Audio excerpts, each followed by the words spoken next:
everyone, welcome back to JKSB online tutorial. This is Varsharani here. In this video, we will know about the causes of revolt of 1857 and its consequences. कि Indians के लिए क्या महत्व है इस revolt का और अंग्रेज़ों को क्या चीज़ें बदलनी पड़ी इस रिवॉल्ट की वजह से, उनके लिए ये क्या था और हमारे लिए ये क्या था, हमें ये देखना है इस वीडियो में। तो सबसे पहले देखेंगे कारण क्या थे। तो इसके पहले हमने जितनी भी वीडियो देखी आपने उसमें देखा कि किस तरह की इंपीरियल पॉलिसी थी उनकी, डॉक्ट्रिन ऑफ लैप्स और सब्सिडायरी अलायंस जो थी कितनी घातक थी, और पॉलिटिकल जो नीतियां थी इनमें से यही डॉक्ट्रिन ऑफ लैप्स और सब्सिडरी अलायंस आपने याद रखा, इनकी वजह से। और साथ ही साथ में एडमिनिस्ट्रेशन में बहुत ज़्यादा करप्शन थी और जो लो रैंक पे इंडियंस थे ना, इंडियंस को सिर्फ लो रैंक देते थे और उन पे भी उनका हास्य, उनका उपहास उड़ाया जाता था, मजाक उड़ाया, बेइज्जती करी जाती थी, डिसरिस्पेक्ट बहुत ज़्यादा थी, ग्रेस नहीं था जब वो काम कर रहे थे उनके साथ, और रेशियल डिस्क्रिमिनेशन बहुत था। और साथ ही अगर इकोनॉमी की बात करें तो वो पूरी ढह गई थी। वो इंग्लैंड से सस्ती चीज़ें यहाँ पे, मशीनों से बनी हुई चीज़ें यहाँ लाना चाहते थे, या फिर यहाँ अपनी बनाई हुई चीज़ें वो इंडियंस को बेचना चाहते थे।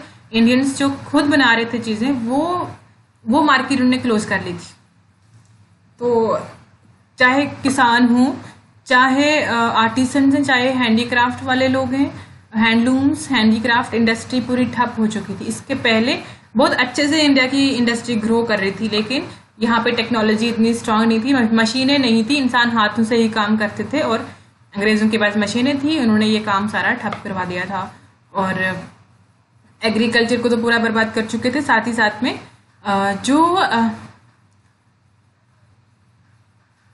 जो जमींदार वगैरह थे उनको भी बहुत बेइज्जती फील हुई अंग्रेज़ों की वजह से, क्योंकि उनका भी जो स्टेटस होता था एक ज़मींदार वाला, अंग्रेज़ों ने वो भी छीन लिया था और उन्होंने खुद अपने लोग रख लिए थे उसकी जगह पे, तो ये टैक्स कलेक्ट करने के लिए। तो आर्मी के जो कारण थे ना, मिलिट्री में क्या किया इन लोगों ने, यहाँ पे इन्होंने जैसे बहुत ज़्यादा बंदिशें लगा दी हमारे लोगों पे, जैसे कि पगड़ी नहीं पहननी है, जो भी लोगों की अपने कास्ट स्पेसिफिक जो क्लोथिंग थी आप कह दो, या रिलीजन स्पेसिफिक, उस पर उन्होंने रेस्ट्रिक्शन लगा ली, और उनको ओवरसीज ट्रेवल करने के लिए मजबूर किया, जबकि वो नहीं चाहते थे ट्रेवल करना, अब्रॉड नहीं जाना चाहते थे, सात समंदर पार, इनको ज़बरदस्ती लिया जाता था। और अनइक्वल पे थी इंडियन सिपाहीज की। अब क्या था ना, सेम जॉब भी होते हुए भी इंडियन सिपाहीज की सैलरी कम है अंग्रेज से, और जो इनफील्ड राइफल्स जो थी उनके ऊपर बीफ के जो फैट थे जानवरों के, जो फॉरबिडन थे हिंदू और मुस्लिम्स के लिए, वो उन्हें लगाए थे। और वो जो ट्रिगर पॉइंट था वो राइफल का खोलने के लिए, वो मुंह से खोलते थे ना पहले वो, तो इस चीज़ की वजह से बहुत ज़्यादा मतलब आउटरेज हो गया इंडियन सिपाहियों के अंदर, और ये सिपाही अंग्रेज़ों की ही सेना में थे। लेकिन युद्ध अभी भी नहीं हुआ। आप देखो, सोशो रिलीजियस कारण भी थे कुछ। एक तो ये लोग क्या करते थे, ये अमीर लोग समझते थे, ये अमीर समझते थे खुद को, एक तो लूट के तो बन भी गए थे वैसे। तो जो अंग्रेज थे ये कहते थे कि ये जो काले लोग हैं ना, ये हमारे ऊपर बोझ हैं, ये पूरी धरती के ऊपर बोझ हैं। तो इसके लिए इन्होंने एक थ्योरी दी थी, थ्योरी का नाम है white man's burden, theory of white man's burden. तो ये सोचते थे कि ये जो इंडियंस है ये हमारे ऊपर बोझ है, हम इनको पाल रहे हैं, हम इनको सिविलाइज कर रहे हैं, हम इन्हें एजुकेशन दे रहे हैं, हम इनके लिए इतना कुछ कर रहे हैं, मतलब एहसान वही कर रहे हैं हम पे, देखो आप। और बहुत डिस्क्रिमिनेशन करते थे ये नेटिव जो इंडियंस थे। और रिलीजियस प्रोपेगेशन ऑफ कोर्स, जो क्रिश्चियन जो मिशनरीज थे वो बहुत ज़्यादा आने शुरू हो गए थे यहाँ पे, और वो भी यही एहसास दिलाते थे। किसी को भी प्रॉब्लम में देखा तो बोलते थे कि जीसस में विश्वास करो, वो तुम्हें ठीक कर लेंगे, और लोगों को मूर्ख बना लेते थे। तो इस तरह से ये तो छोटी सी बात है, ऐसे ज़बरदस्ती के केस भी हैं, मंदिरों को भी और मस्जिदों को भी इन्होंने, जैसे अवध के रीजन में आप देखो, बेगम हजरत महल ने खुद कहा था कि ये जो लोग हैं ये यहाँ पे हमारे जो आस्था है केंद्र हैं इनको बर्बाद कर रहे हैं, और वहाँ पे चर्च खोल रहे हैं जाके। यूपी उत्तर प्रदेश का रीजन है ये, अवध, लखनऊ, कानपुर, ये सब रीजन्स। और तो रिलीजियस प्रोपेगेशन मेनली एक तो होता है पैसे के लिए लड़ना, पैसे के लिए लोगों को लूट रहे हैं, और दूसरा उनका रिलीजन का भी था कि इनका कल्चर ही भ्रष्ट कर दो और फैला दो यहाँ पे अपना जो है, जो भी है जैसा भी। और तीसरा ये जो कारण है ये अंग्रेजों ने खुद दिया है। असली कारण ये था, ये जो लिखा है यहाँ पे, ये है कि उन्होंने रिफॉर्म किए कुछ बहुत अच्छे अच्छे, इसलिए जो इंडियंस थे वो इससे भड़क गए क्योंकि उनको इंटरफेरेंस लगा अपनी सोसाइटी के अंदर, इसलिए उन्होंने विद्रोह किया। लेकिन असली में कहानी क्या है, ये कुछ ऐसी चीजें हैं जो मैं समझती हूँ कि प्रोग्रेसिव हैं, जो ये वुमेन्स एजुकेशन या जो भी चीज, लेकिन इन्होंने सिर्फ वही उठाई, उन्होंने वो नहीं बोला जिसके लिए एक्चुअल में इंडियंस को गुस्सा आया था। इंडियंस में यहाँ पे क्या था, अलग अलग किस्म के स्कूल चल रहे होते थे, जिसमें कोई पेंटिंग सिखा रहा होगा किसी को, गुरुकुल होते थे बने हुए, बच्चे सिंगिंग भी सीखते थे, बच्चे ना बहुत अलग अलग चीज सीखते थे और वैदिक नॉलेज सीखते थे, या बच्चे मदरसों में सीखते थे। तो जो अंग्रेज आए ना, तो उनको पता था कि ये सिस्टम थोड़ा स्ट्रांग है, इसलिए उसको हिलाना जरूरी है ताकि वो अपना एबीसी यहाँ पे ला सकें। तो एबीसी को लाना बहुत इंपॉर्टेंट था उनके लिए, ताकि उनको अच्छे क्लर्क मिल सके। अंग्रेजी इंडियंस की शक्ल में सस्ते गुलाम, मतलब अंग्रेज मिल सके इंडियन की शक्ल में, अंग्रेज ढूंढते थे वो। तो उसके लिए उन्होंने यहाँ पे एजुकेशन इंग्लिश वाली लाई थी और कहा कि इंग्लिश एजुकेशन में साइंटिफिक टेम्पो है, इंडियन एजुकेशन में नहीं है। लेकिन ये वो बात जानते थे कि है, इंडियन एजुकेशन में भी है, वो बात जानते थे, जानने के बावजूद झूठ फैलाया। तो इंडियन के जो समाज सेवक थे, जो सच में समाज सेवक थे, उन्होंने इंडियंस को अवेयर करना शुरू कर दिया था कि देखो आपके धर्म में यहाँ पे कहीं पे भी ये वाली जो कुरीति है, ये इसको मान्यता नहीं दी गई है, आप फिर भी इसको मान रहे हो। क्योंकि बहुत सारी चीजें हैं जो अंधविश्वास भी लोग फॉलो करते थे, लेकिन अपने गांव में मैं जो भी फॉलो करूं उनको क्या है उससे, मतलब अगर वो चीज ह्यूमन राइट्स को मतलब नुकसान नहीं पहुंचा रही है, तो इससे अंग्रेजों को क्या फर्क पड़ता है, कोई कितने फूल चढ़ा रहा है मंदिर में, उससे उनको क्या फर्क है। लेकिन नहीं, उनको हर चीज में टांग अड़ानी थी, क्योंकि वो ना बेसिकली कल्चर को घटिया बता के, ताकि वो लोग सारे क्रिश्चियन बन जाएं, ये थी साजिश। और बोलते क्या है कि हमने इंडियंस को रिफॉर्म करने की कोशिश की, हमने इनको सिविलाइज करने की कोशिश की, इसलिए इंडियंस को गुस्सा आ गया हम पे। ये उनका ऐसे कहते थे, पूरी दुनिया में यही बोलते थे। और उन्होंने एक और काम कर दिया, यहाँ पे मंदिरों और मस्जिदों पे और गुरुद्वारों पे सब पे अपना कंट्रोल जमा लिया पैसे के लिए। पहले टैक्स लेने शुरू कर दिया इनसे और आगे के लिए कंट्रोल करना शुरू कर दिया, क्योंकि ना यहाँ से पैसा बहुत ज्यादा आता था, लोग चढ़ाते थे ना अपनी इनकम का कुछ हिस्सा, तो ये वहां से लूटने के लिए। लेकिन बाद में ऐसा हुआ कि गुरुद्वारे और जो मॉस्क थे वो रिलीज कर लिए गए, उनको नहीं लिया। और लेकिन टेम्पल तब से अभी तक, आज तक, मतलब सरकार के ही कब्जे में है। तो ये उस टाइम में भी उन्होंने टैक्स लगाना चालू कर दिया था, मतलब धार्मिक चीजों के, चर्चिस वगैरह पे तो नहीं लगाते, लेकिन यहाँ लगा दिया। अच्छा, तो ये कुछ सोशल कारण थे जो यहाँ के लोग पसंद नहीं करते थे। फिर अफगान वॉर है, पंजाब वॉर है और ये क्रिमियन वॉर है। इनका टाइम देखो आप, इनके ईयर देखो कौन कौन से हैं। ये ईयर्स बिल्कुल 1857 ईयर के क्लोज हैं, कि नहीं।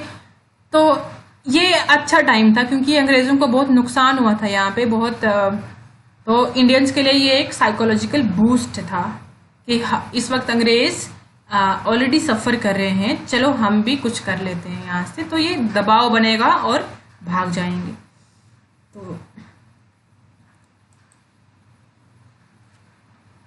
अब आप बोलोगे क्रीमियन वॉर ये क्या था, यूक्रेन, देखो रशिया और यूके और 2-3 कंट्रीज कुछ मिलके वहां पे लड़ रहे थे, तो ज्यादा इम्पोर्टेंट नहीं है आपके लिए। कॉजेज, फिर जो ये रिवॉल्ट थी ये हुई कहाँ पे, पहले सेंटर देख लेते हैं इसके।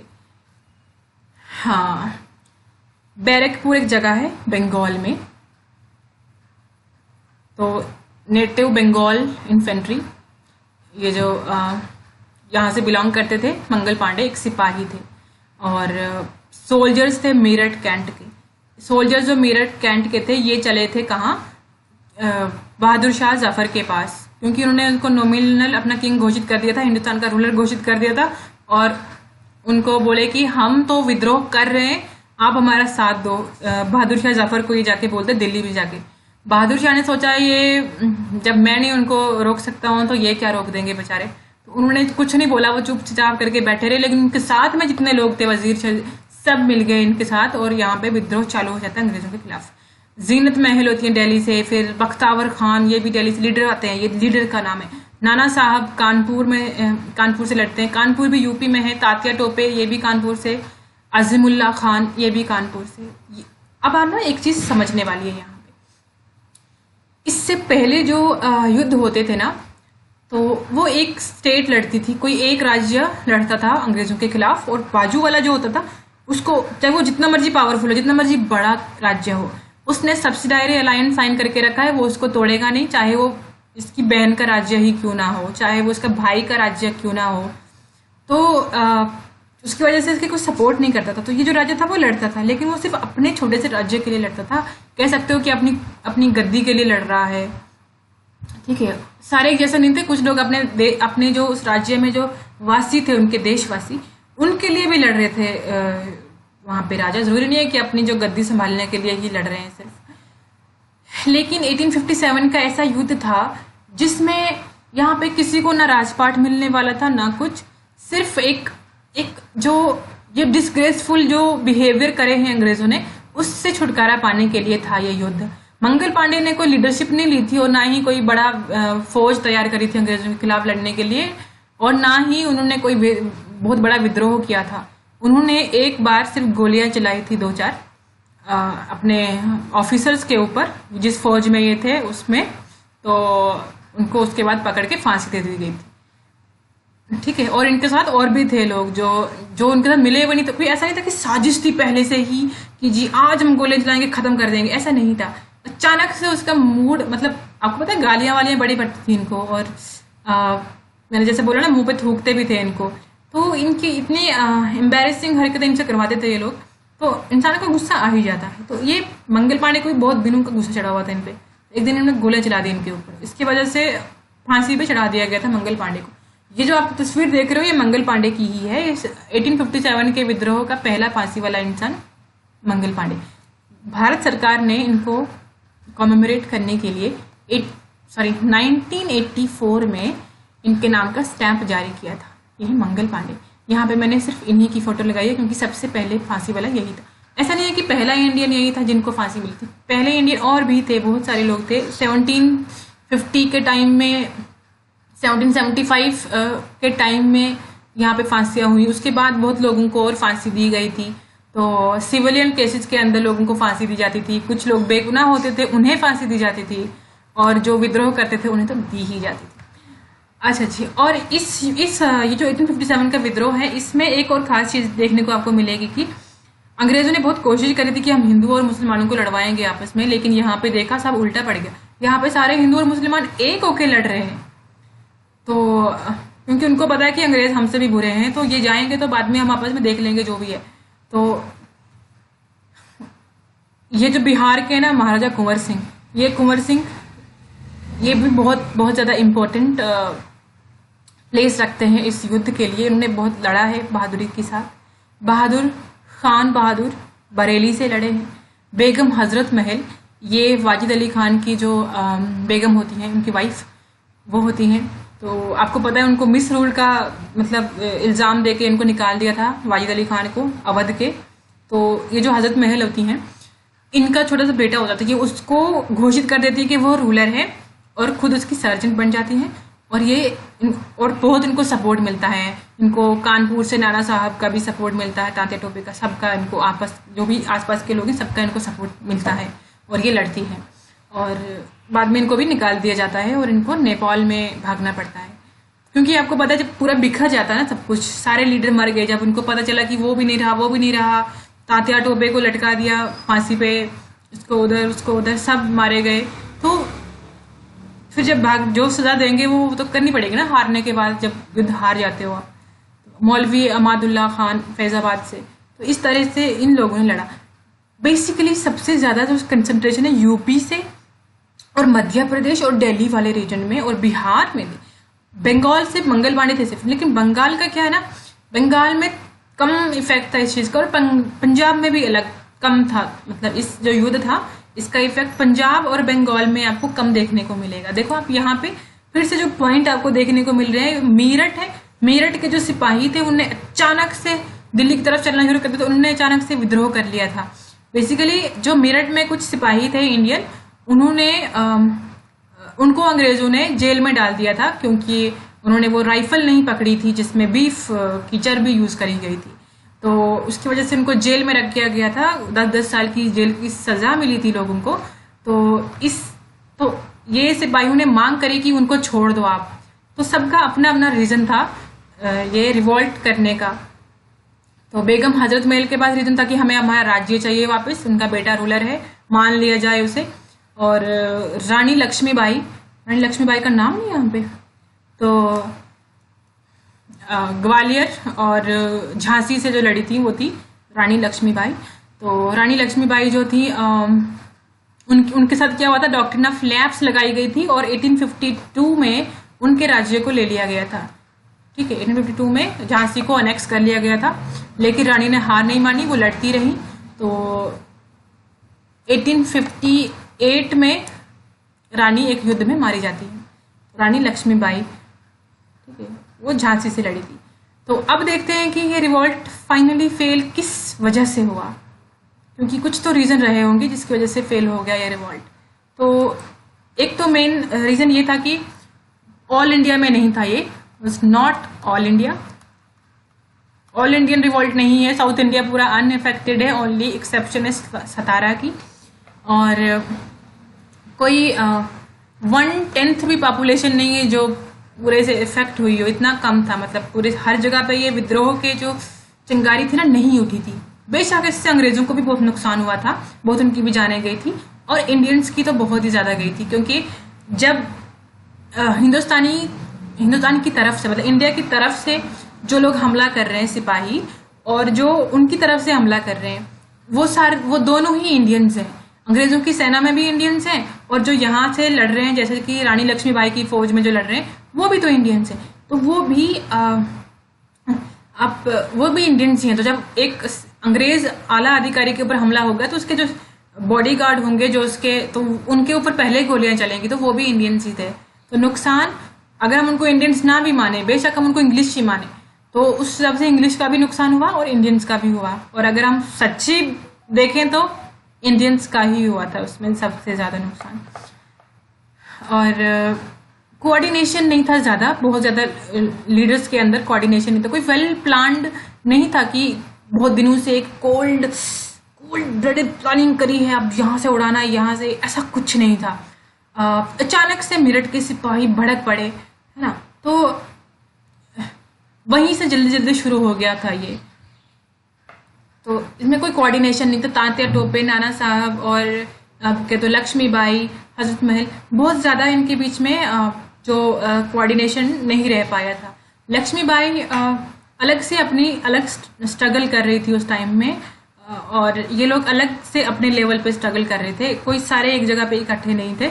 और जो बिहार के जो बाबू कुंवर सिंह थे वो भी अपनी जगह पे स्ट्रगल कर रहे थे। तो इनका आपस में अगर तालमेल हो जाता और ये एक जगह पे होके युद्ध करते, या पूरी प्लानिंग के साथ, स्ट्रेटेजी के साथ अगर युद्ध करते, तो हो सकता कुछ बन जाता। लेकिन ऐसा कुछ नहीं हुआ, और जब के ने सोचा था उस टाइम पे भी नहीं हुआ, उससे पहले युद्ध छिड़ गया, तो अंग्रेजों ने जल्दी जल्दी इसको कुचल दिया था। अच्छा जी, तो और कुछ ये थे इसके कारण जो यहाँ पे हमने लिख दिए हैं कि आधे से ज्यादा इंडियन सोल्जर्स अंग्रेजों की तरफ से लड़ रहे थे अंग्रेजों की सेना में। और जो ग्रीवेंसेस थे, जो एक होता ना, दुश्मन तो कॉमन था लेकिन जो एम था ना वो डिफरेंट था। आप समझते हो कि कोई लोग किस चीज के लिए लड़ रहा है, कोई अपने अपमान का बदला लेने के लिए लड़ रहा है, कोई इंसान इसलिए लड़ रहा है कि उसको पेंशन नहीं मिली, कोई इंसान इसलिए लड़ रहा है कि उसका राज्य छीन लिया गया, कोई इसलिए लड़ रहा है कि उसको बंदूक में चर्बी लगा के दे दी, कोई इसलिए लड़ रहा है कि उसको पगड़ी नहीं पहननी दी। तो उनके पास ये नहीं था कि हम इस युद्ध को जीतने के बाद हमारा भविष्य क्या होगा, वो एक देश को इमेजिन करके वो एक एनर्जी जुटा नहीं पाए। उनको नहीं पता था कि इस युद्ध के बाद क्या होगा। मतलब जैसे 1947 में सबको पता था कि जब अंग्रेज जाएंगे तो एक भारत देश होगा, सारे राज्य एक होंगे। जो पढ़े लिखे मॉडर्न जो एजुकेटेड लोग थे इंडिया के, एबीसी सीखे हुए, उन्होंने बिल्कुल सपोर्ट नहीं किया इसको, और उन्होंने कहा कि ये बैकवर्ड जाने की बात है, ये बैकवर्ड जाने की तरफ ये जो कदम है ये वो है, ये हमें फॉरवर्ड नहीं लेके जाएगा। तो अंग्रेज अपनी जो शिक्षा उन्होंने लाई थी उसके हिसाब से वो कामयाब थे 100%। सिपाही मुठनी कहाँ पे होते? मेरठ में। ठीक है, मेरठ में सिपाही मुठनी चालू हुई थी सबसे पहले। और बैरकपुर कौन सी जगह है? बैरकपुर है वेस्ट बंगाल में आज के। तो बंगाल में वो जगह है बैरकपुर जहाँ पे मंगल पांडे ने गोलियां चलाई थी। ये तो थे कारण इस युद्ध के फेल होने के। और भी कुछ कारण थे हमारे पास। जो हथियार थे वो भी इतनी ज्यादा मात्रा में नहीं थे और इतने एडवांस नहीं थे। अंग्रेजों ने मशीन लगा के तोपें लगाई थी, तो इंडियंस की जो तोपें होती थी वो हाथ से चलाते थे लोग। मतलब बहुत फर्क था, टेक्नोलॉजी के अंदर भी डिफरेंस था। बस जोश था, लेकिन उस जोश को एक दिशा नहीं थी प्रॉपर। बहुत कम लीडर्स थे, अलग अलग एरिया में चुन चुन के खत्म कर दिए गए थे। तो अब इसका सिग्निफिकेंस क्या रहा? इसकी वजह से इंडियंस की जो दुख थे, इंडियन लोगों के जो ग्रीवेंसेस थे, इस युद्ध ने उनको आवाज दी। एक बड़ा धमाका है ना, आवाज दी उनको। और जो नेशनलिज्म की शुरुआत हुई, नेशनलिज्म का बीज इसी युद्ध ने बोया था। और हिंदू मुस्लिम यूनिटी फैक्टर, यहाँ पे कोई कम्युनल युद्ध नहीं हुए थे और कोई कुछ नहीं, ये मिलजुल के लड़े थे अंग्रेजों के खिलाफ। और अब जब अंग्रेजों ने इस चीज को देखा, परखा, तो उनके दिमाग में एक चीज आई कि अब हिंदू और मुस्लिम को और जो जितने भी यहाँ धर्म है इनको बांटना बहुत जरूरी है। पहले कंपनी राज था, ईस्ट इंडिया कंपनी राज, अब यहाँ पे ब्रिटिश राज होगा। और क्योंकि अब कंपनी से हैंडल नहीं होने वाला ये चीज, इसलिए तो अब अथॉरिटी कौन चलाएगा इंडिया के ऊपर? ईस्ट इंडिया कंपनी नहीं, बोर्ड ऑफ डायरेक्टर नहीं, अब यहाँ पे अथॉरिटी चलेगी सेक्रेटरी ऑफ स्टेट जो होगा, जो जिसको ब्रिटिश काउंसिल एड करेगी, वो यहाँ पे रूल करेगा। और यहाँ पे अपने वाइस राइज के थ्रू ये रूल करेंगे इंडिया के अंदर। और उन्होंने प्रोविंशियल एडमिनिस्ट्रेशन को पूरा चेंज कर दिया और उन्होंने कन्वीनियंस के लिए उन्होंने अलग अलग प्रोविंसेस को अलग अलग तरीके से रूल करना ठीक समझा। जिसमें से कुछ प्रोविंसेस ऐसे थे जैसे बंगाल, बॉम्बे और मैड्रास, इनको ये प्रेसिडेंसी बोलते थे। और प्रेसिडेंसी को रूल करेगा गवर्नर और उसके 3 एग्जीक्यूटिव काउंसिल के member. Executive council of 3 member होंगे उस काउंसिल में और एक गवर्नर। ये लोग रूल करेंगे बंगाल, बॉम्बे और मैड्रास पे। और इसके अलावा जो प्रोविंसेस हैं वहां पे लेफ्टिनेंट गवर्नर रूल करेगा, LT, ठीक है, LG, लेफ्टिनेंट गवर्नर रूल करेगा। एंड कमिश्नर जो होंगे, जो गवर्नर जनरल अपॉइंट करेगा। गवर्नर जनरल कौन का? इंडिया का गवर्नर जनरल अपॉइंट करेगा चीफ कमिश्नर्स, ये और गवर्नर। अब देखो याद हो गया, बॉम्बे, मैड्रास और बंगाल को प्रेसिडेंसी बोलेंगे और इनको कौन रूल करेगा? गवर्नर और 3 मेंबर्स काउंसिल के, एग्जीक्यूटिव काउंसिल के 3 मेंबर्स। और उनको अपॉइंट कौन करेगी? खुद क्वीन, ठीक है, अपॉइंटेड बाय क्राउन लिखा है यहाँ पे। इन लोगों को अपॉइंट करेगी क्राउन। और जो लेफ्टिनेंट गवर्नर रूल करेगा उसके साथ चीफ कमिश्नर दिए जाएंगे और उनको गवर्नर जनरल खुद अपॉइंट कर लेगा। तो ये हुई उनकी एडमिनिस्ट्रेशन की बात। यहाँ पे उनको एडमिनिस्ट्रेशन में कुछ चेंज करने पड़ते हैं। लोकल बॉडीज को भी उनको मतलब थोड़ा डिसेंट्रलाइज करना पड़ता है कि वो टैक्स वगैरह ले सकते हैं और अच्छे से चला सकते हैं, क्योंकि अंग्रेज उस टाइम में वीक हो गए थे, वो चला नहीं सकते थे पूरा, क्योंकि लोगों के अंदर में उनके खिलाफ बहुत खतरनाक रिजेंटमेंट थी। और चेंजेस इन द आर्मी के अंदर तो उन्होंने बहुत ज्यादा चेंज किए। जैसे उन्होंने यूरोपियंस और इंडियंस की रेशो जो थी वो चेंज कर दी। यूरोपियंस को ज्यादा बढ़ा लिया और इंडियंस को कम कर लिया आर्मी के अंदर। अपनी जो इंडिया में जो आर्मी रखनी है, बाहर नहीं, फॉरेन में तो मरवाने के लिए वो इंडियंस को ही लेके जाएंगे ऑब्वियसली। और यूरोपियन ट्रूप्स जो होंगे उनको जो मेन जो पोजीशन होगी ना मिलिट्री की और ज्योग्राफिकली जो मेन जो पोजीशन होगी वहां पे यूरोपियंस को रखा जाएगा, इंडियंस को नहीं लिया जाएगा। और जो भी कोई क्रूशियल मतलब जैसे रैंक होता है ना, जैसे जिसने जिसने तोप फेंकना है या ऐसा कोई जो मेन जो उनका जो काम के बीच में कोई मेन पोजीशन जिस इंसान की होती है वो भी इंडियन को नहीं देंगे वो। और ऑफिसर तो भूल ही जाओ, ऑफिसर तो कभी भी नहीं बनाएंगे, कभी पहले भी नहीं बनाते थे।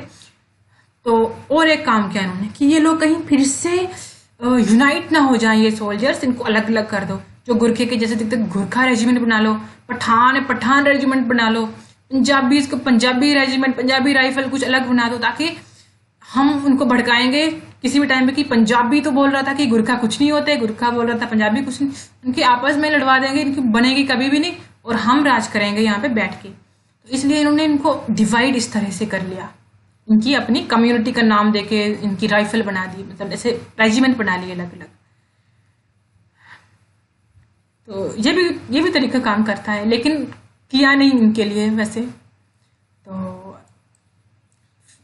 अब क्या हुआ, अब अंग्रेजों ने सोचा कि 1857 का जैसा दिन हम दोबारा देखना नहीं चाहते। उसमें वो बहुत दहल गए थे, उनकी बहुत सारे ऑफिसर्स, बहुत सारे जो उनके जो ब्रिटिश सिटीजन्स थे वो मारे गए थे इसमें, उनकी फैमिलीज, उनके बच्चे, मतलब इंडियंस की निस्बत तो कुछ भी नहीं था वो, लेकिन उनकी जानें गई थी। इसके पहले कभी अंग्रेजों की जानें गई नहीं थी इस तरह से, मतलब वो रूल कर रहे हैं और उनकी जानें चली जाए, देखो आप, है ना। तो वो चाहते नहीं थे कि दोबारा ऐसा कुछ हो, तो इन्होंने सोचा कि हम इंडियंस की आवाज़ सुनने के लिए एक ऐसी कुछ बनाते हैं, ऐसी कुछ संस्था बनाते हैं जिसमें इंडियंस अपनी आवाज़ दें, अपनी आवाज़ बताएं और हम उनकी आवाज़ सुने। और उसमें हम कुछ एजुकेटेड लोगों को बिठा देते हैं, इंडियंस को, कुछ एजुकेटेड इंडियंस को बिठा देंगे जो इंडियन के साथ बात करेंगे और हमारे मतलब भरोसेमंद लोग होंगे। वो एक सेफ्टी वेल्व तैयार कर लिया अपने लिए, उसको बोलते हैं इंडियन नेशनल कांग्रेस। ये वाइसराय जो था डोफरिन, लॉर्ड डोफरिन, उसने एक retired civil servant A.O. Hume की मदद से इंडियन नेशनल कांग्रेस बनाई थी। तो आपको क्वेश्चन आएगा कि who founded Indian national Congress, तो आपने A.O. ह्यूम लिखना है। ये जो थे वो एक्स सिविल सर्वेंट थे। तो इंडियन नेशनल कांग्रेस इसलिए बनाई गई ताकि ये जो लोग हैं इनको कुछ कहना है तो ये कहें आके इंडियन नेशनल कांग्रेस के लोगों से, कांग्रेस के अंदर जो लोग बैठे होंगे उनके साथ वो बात करेंगे लोग, और फिर ये कांग्रेस में जो लोग बैठे होंगे ये हमें बताएंगे आके कि हमें क्या करना चाहिए, पॉलिटिकली कोई डिमांड तो नहीं है, कोई कुछ तो नहीं है, तो ये हमें बताएंगे। तो ये इंडियंस की तरफ से नहीं बनाई गई थी, उन्होंने ही बनाई थी, ताकि कोई डेमोक्रेसी वगैरह के लिए नहीं थी ये, ठीक है। इसलिए थी कि अंग्रेजों को वो जो हमने कांग्रेस में जो लीडर रखे होंगे इंडियंस ही, वो लोग इंडिया के लोगों को भड़कने ना दें हमारे खिलाफ कोई वायलेंस ना हो जाए। जैसी 1857 में हुई थी, उनको जला डाला था, उन्होंने गोलियां मारी थी उनको, सारे मार्केट में भी लोगों हमले हुए थे उनके ऊपर। तो वो चाहते नहीं थे कि ऐसा कोई दिन फिर से देखना पड़े, इसलिए उन्होंने सोचा कि हम कुछ काम इसमें किए जाते हैं, क्या कौन कौन प्रेसिडेंट यहाँ पे बनते हैं और किस तरह से कोर्स ऑफ हिस्ट्री यहाँ पे बदलता है। सिर्फ इस एक रिवॉल्ट ऑफ 1857 की वजह से अंग्रेजों ने अपना एडमिनिस्ट्रेशन बदला, अपना आर्मी का सिस्टम बदला, सब कुछ बदला, और ये सब सिर्फ इंडियंस के लिए नहीं था, इंडियंस को लूटने के लिए ही था, ठीक है। तो कांग्रेस भी इसका एक हिस्सा था, ताकि दोबारा से हमारे साथ ऐसा कुछ ना हो, उसके बचने के लिए सेफ्टी वेल्व थ्योरी आई है, ये सेफ्टी वाल्व बनाया था इन्होंने। तो अब देखते हैं कि लेकिन कांग्रेस अंग्रेजों के एक्सपेक्टेशन पे चली नहीं, क्योंकि उसमें बहुत सारे नेशनलिस्ट लीडर्स आ गए थे। तो उसको भी देखेंगे और कैसे फिर वो कोशिश करते हैं उसको और शांत कराने की, क्या क्या चीज़ें हुई हैं उसके बाद। तो मुझे उम्मीद है कि आपको यहाँ तक पूरा क्लियर होगा। तो मिलते हैं नेक्स्ट वीडियो में। अब नेक्स्ट वीडियो में जो पॉइंट होंगे ना, वो सारे एक एक पॉइंट जो होगा वो बहुत इंपॉर्टेंट। इस पेज पे जो चीज़ें लिखी है ना वो आपको नहीं लिखनी है, आपने सिर्फ लिखना है इंडियन नेशनल कांग्रेस के सामने एरो देके यहाँ पे लिखना इंडियन नेशनल कांग्रेस और उसके सामने लिखना A.O. ह्यूम, बस इतना लिखा करो A.O. ह्यूम, आपको ये सारा नहीं लिखना है। सो मिलते हैं नेक्स्ट वीडियो में, तब तक के लिए बाय बाय, टेक केयर।